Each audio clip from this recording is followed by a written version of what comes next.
ఎమ్మటే దేవుని యొక్క సన్నిధి, దేవుని యొక్క ప్రసన్నతను ఎరిగిన యాకోబు, దేవుని దర్శనాన్ని పొందుకున్న యాకోబు, దేవుని సన్నిధిలో మాట్లాడిన యాకోబు. ఎక్కడ మాట్లాడండి? దేవుని సన్నిధిలో. ఎవ్వోతు రేవు దగ్గర దేవుని సన్నిధి తెల్లవారులు ఒక నరుడు కలవని.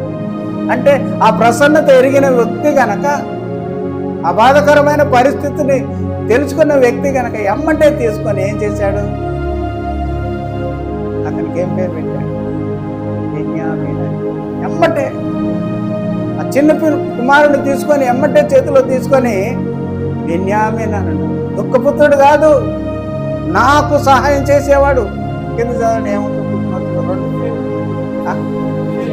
కుడి చేయి, నాకు సహాయం, కుడి చేయి అంటే బలం ఇచ్చేవాడు, నాకు బలమనిచ్చే వ్యక్తి.